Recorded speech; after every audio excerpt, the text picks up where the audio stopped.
What up, everybody? It's the Rottweiler Patriots. I'm Vegas. And I'm T-Bone. And we're coming at you with another video today. It's our NFL 2023 season Week 1 Power Rankings. We're going to be ranking who we think are the 10 best teams in the NFL right now. And right away, I'm going to say number 10 is going to shock a lot of people. Not a lot of people will have this team in their top 10.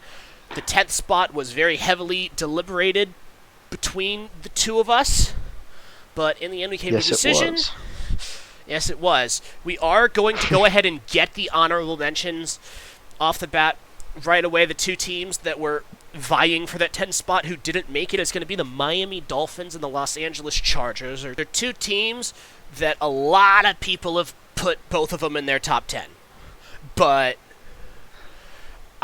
we just had too many questions about both teams. The Chargers, on paper, should be one of the most talented teams in the league, but year after year, they just don't show up. They find a way to charger it away.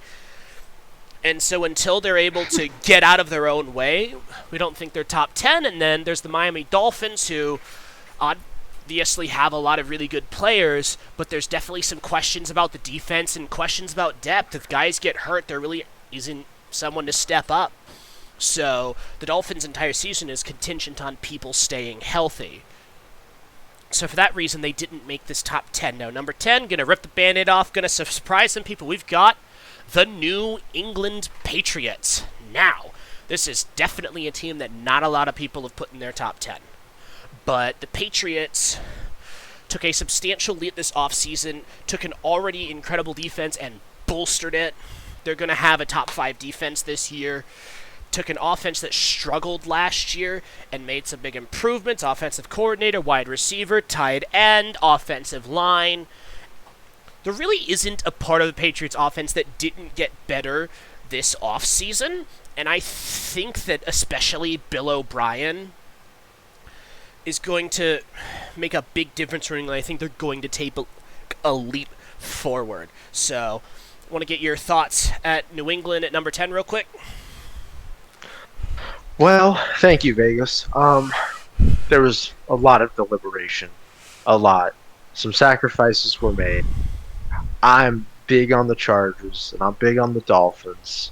But in the end, I'm willing to give up the number 10 spot because New England did make a lot of moves. They got Juju Smith-Schuster, had his second best season receiving yards ever in Kansas City. That's hoping that can repeat itself. Mike Gesicki, like the pickup a lot. I think he's very underrated. I think he works well with Hunter Henry.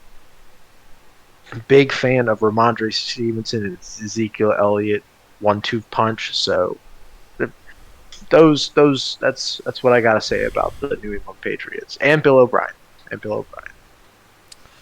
Alrighty, well, coming in at number 9, we've got the Seattle Seahawks. The Seahawks are a team who made a lot of moves this offseason. Came out surprised everyone last year. Everyone expected them to be a very bad football team. They ended up making the playoffs. Did very well and only got better on both sides of the ball. Geno Smith having a bit of a career resurgence. You go out and get JSN in the draft. You guys like Bobby Wagner for the defense. They got better as a football team, and I fully expect them, especially in a weak NFC, to be able to make a playoff push this year. T-Bone, your thoughts? Certainly, Vegas. I agree. And let it be known, last year I predicted week 1 the Seahawks would upset the Broncos. I had faith in Geno since the beginning, and I love the wide receiver core. Tyler Lockett on his never-ending journey to stay in the NFL as long as possible. DK Metcalf built like a bulldozer.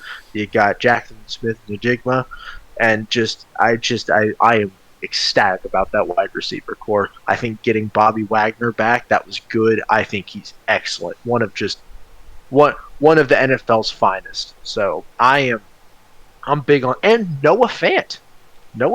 So I'm big on this. I'm big on this team. Alrighty, and coming in at number 8, we've got the Dallas Cowboys. The Cowboys, obviously a very talented team. You got guys like Tony Pollard, really big year last year, broke out last year. Still didn't get the touches that a lot of people think he should have gotten, but Cowboys were high on Ezekiel Elliott. He's no longer on the team. This is now Pollard's team to command. You got Dak Prescott, Brandon Cooks, Michael Gallup, CeeDee Lamb. This is a very talented offense, and not to mention the Cowboys' defense. Micah Parsons, with a contender to be Defensive Player of the Year. So, a very, very good Cowboys team. They're always going to be talented. There's always going to be questions about, can they get over the hump? Is Dak Prescott that guy? Puts up big numbers, but they struggle in the playoffs, especially against really good teams like the 49ers. Mike McCarthy as the coach is always a question. So the Cowboys are almost always a lock for the playoffs, even if they're not going to win the division because of how good the Eagles are this year. T-Bone, your thoughts? Right, I completely agree with you, Vegas. I'm big on the Cowboys. I'm not big on Dak Prescott. I think he can manage it, obviously, but I think him throwing interceptions last year is a big problem. So he's got a little bit of a hump to get over. But I mean, Tony Pollard's just breakout year was insane, and just now that he's solid running back one, I'm completely excited for that. Getting Brandon Cooks, a very efficient wide receiver, getting Stephon Gilmore to complement Diggs. I'm big on this.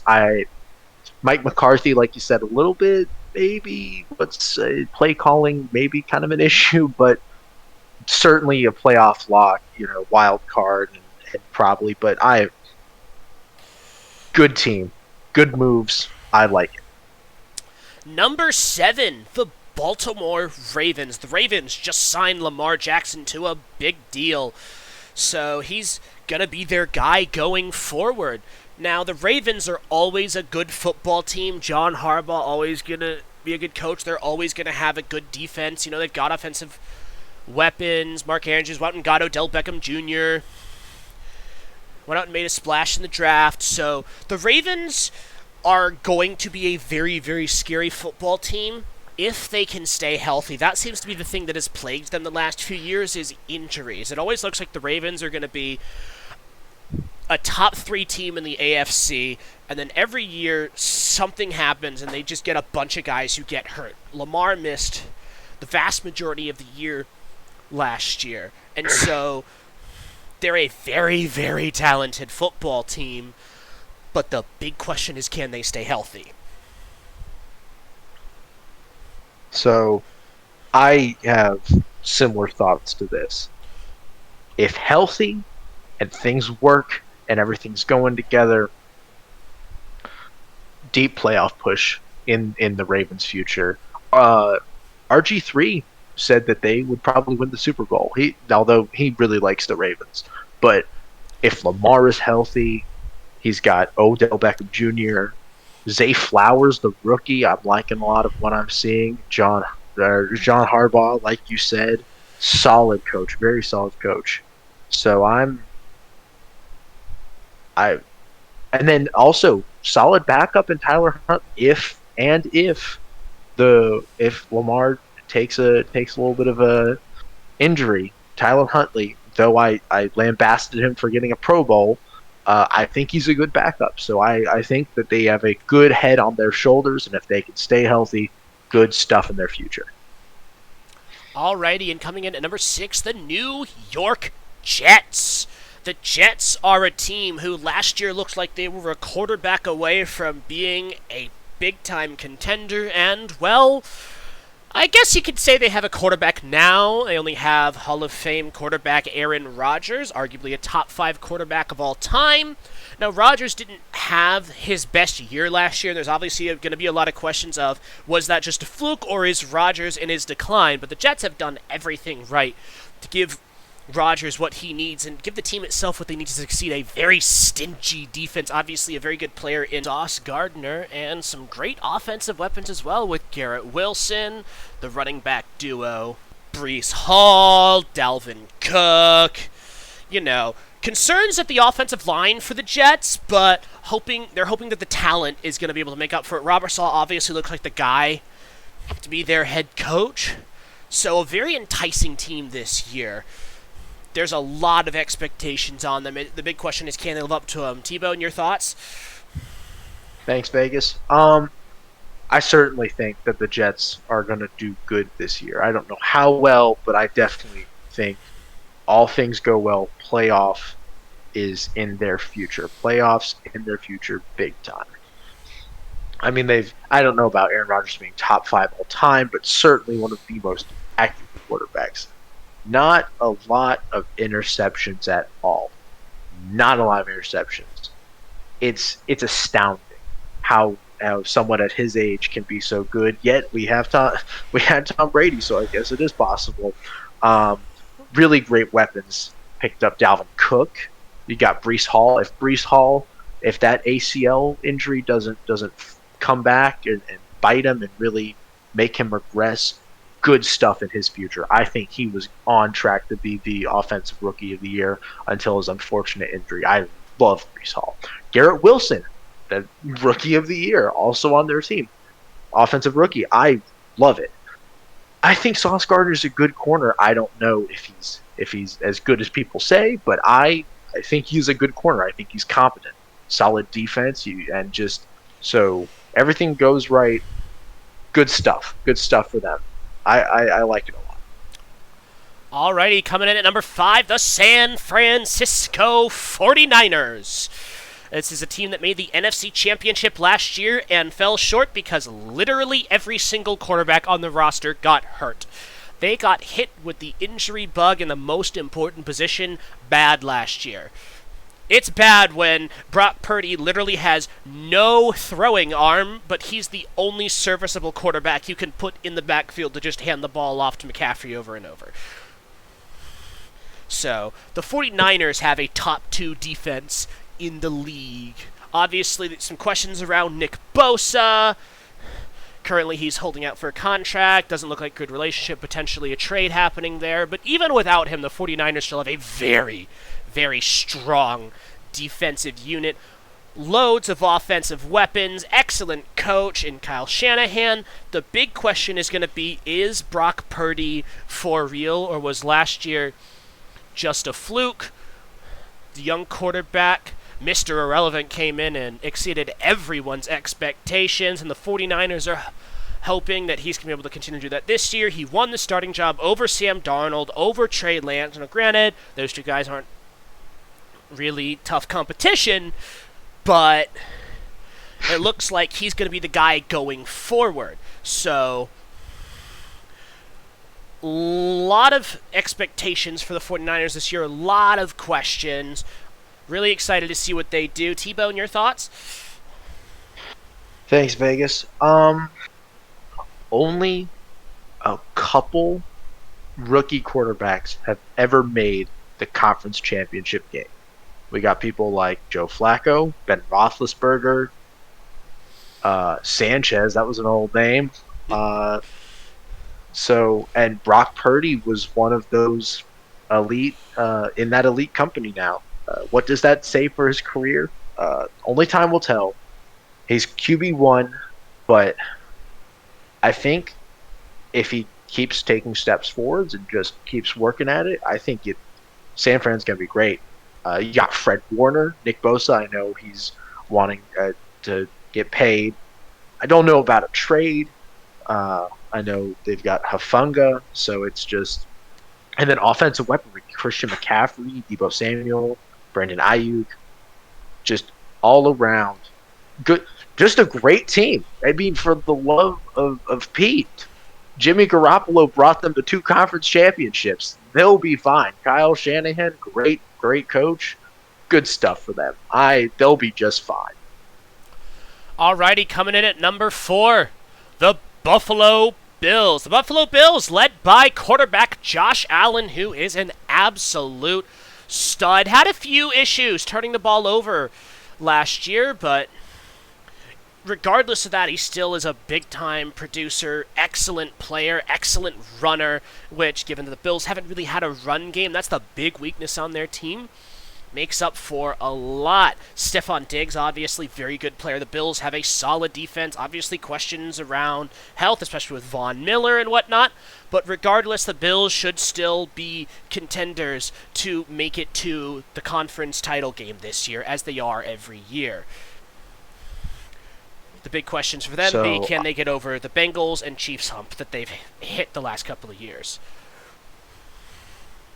I'm in full agreement here. Josh Allen, absolute stud. Slight issue with turning the ball over, but he's got some wheels on him. And I mean, Gabe Davis, solid wide receiver too. Stephon Diggs, even though getting a little bit older, just a great wide receiver one. Now that they've got James Cook as their RB1, um, might spell for some more good running game from them. So and solid defense. Von Miller's coming back. So all in all, they just have to get over that Bengals and Chiefs hump, and if they can, Super Bowl contenders as always. Just I'm liking what I'm seeing as always. And Sean McDermott, good coach. Alrighty, coming in at number 3, you've got the Cincinnati Bengals. Made the conference championship last year, lost to the Chiefs, lost to the Rams the Super Bowl before. It just feels like they are so close to making it happen every year, and they fall just short, led by Joe Burrow, Jamar Chase, T. Higgins, just a dynamic offensive group. Joe Mixon at running back, starting to lose his touch a little bit, but still a very good running back. Had some issues with the offensive line the last couple of years. They've been trying to address that. They're hoping that that doesn't hold them back when it matters in the playoffs this year. Zach Taylor, good head coach. Looks like he wasn't going to be a good head coach, but, 2 years ago, turned it around. Credit to the guy. Bengals have an underrated, stingy defense. They're very bend but don't break, but they get stops when they need to. Defense had some big performances against the Chiefs the last couple of years. Were able to shut down Patrick Mahomes in the second half of the AFC Championship game 2 years ago, got them to a Super Bowl. So, a lot to like out of the Bengals. They are Super Bowl contenders this year for sure. T-Bone? Thanks, Vegas. Like Vegas said, guys, Bengals are great. I love Joe Burrow, Joe Cool, Joe Shiesty, Joe Chili, Joe Sizzle. Just cool in that pocket, very accurate. He is the NFL record holder on accurate passes. He's to date the most accurate quarterback. Now he's only had two fullish seasons, but still that is just spells a lot of good stuff. That just a star-studded offense. Jamar Chase, arguably one of the greatest wide receivers currently in the NFL. You've got Tyler Boyd, T. Higgins, both. You've got Joe Mixon, a great running back. Just offensive line, a couple of issues, but then defense, they've made good plays. Zach Taylor was coached the 2-14 Bengals and also the Super Bowl reaching Bengals. So it's just really only time will tell with him. But really, I think as long as Joe Shiesty's at the helm, Bengals are going to do just fine.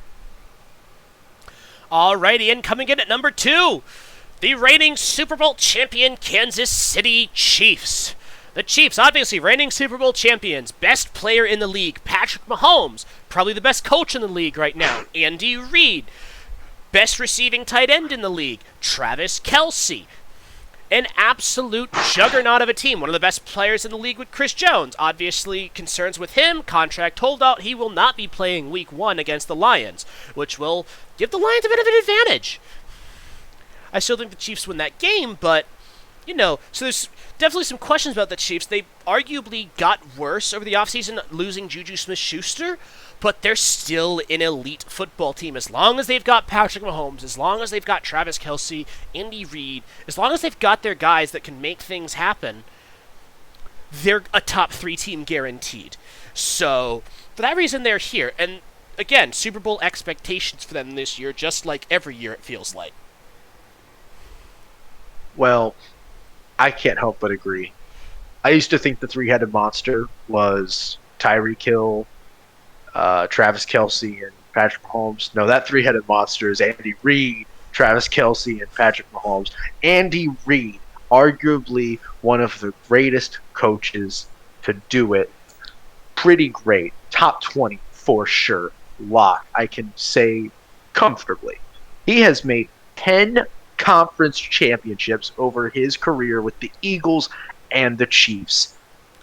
When he's in the playoffs and he's in his bag, he's great. Patrick Mahomes broke the record of most offensive yards last year as a quarterback. You got Travis Kelce, MVS at wide receiver 1. Wide receiver core, not great, but still. And then you've got Isaiah Pacheco at running back. And there is some issues with Chris Jones. I certainly think that the Lions are going to lose. I think they're going to make it close, though. But Chiefs, as long as Patrick Mahomes and Travis Kelce are there and Andy Reid is doing his thing, they'll be good. Alrighty, and coming in at number 1, you've got the Philadelphia Eagles. The Eagles made the Super Bowl last year and barely lost to the Chiefs, arguably on a questionable holding penalty that the referees swallowed their whistles for the entirety of the game, then call a ticky-tacky foul in the biggest moment. So the Eagles are gonna want more. They're obviously not satisfied with losing in the big dance, and they are a team that made off-season moves as if that were the case. They somehow took a loaded roster, the best roster in the NFL, and made it better. And that is hard to do, especially with the salary cap. But the Eagles made it work, just signed Justin Hurts to a long-term deal. You've got 2 wide receiver 1s in A.J. Brown and Devontae Smith. Got a really good running back room, a very good defense, top 2 defense in the league, very good offensive line, probably the best offensive line in the league. Like, they are a good team. Nick Sirianni, great coach as well. He is a dog. The Eagles are dogs, and they are expected to run the NFC this year. T-Bone, your thoughts? Well, took the words out of my mouth, really. I think the Eagles are by far the most complete, put-together team on all sides of the ball. Really, not even a bad kicker either. You've got, on the defensive end, you've got Fletcher Cox, Brandon Graham, Jordan Davis, Hassan Reddick, James Bradbury, Darius Slay, Terrell Edmonds. On offense, you've got, Jason Kelce, A.J. Brown, George Malida. Obviously, those are some linemen. Dallas Goedert, Devonta Smith, Kenneth Gainwell, Rashad Penny, DeAndre Swift. Loaded running back room. Losing Miles Sanders, I thought they would sort of take a step back in the running back room, but no, they kept it up. And obviously, Jalen Hurts, and not a bad backup with Marcus Mariota. Jalen Hurts, I think he was the MVP last year. Obviously, injury kind of messed him up there. I think if he doesn't get hurt, he should have won the MVP. But Mahomes is never a bad pick. He did play only 15 games, but I think just great, just a great quarterback. He tied the rushing touchdown record in a Super Bowl as a quarterback. He tied the record overall as a quarterback. He is an elite player, and I'm excited to see these Eagles just run this NFC. That's all I gotta say. That's good. Alrighty, so that'll round off our top 10. Coming in at number 10, the Patriots. Number 9, the Seahawks. Number 8, the Cowboys. Number 7, the Ravens. Number 6, the Jets. Number 5, the 49ers. Number 4, the Bills. Number 3, the Bengals. Number 2, the Chiefs. Number 1, the Eagles. Thank you all so very much for watching. Please be sure to hit the like button. Please be sure to subscribe, and we'll see you all in the next video.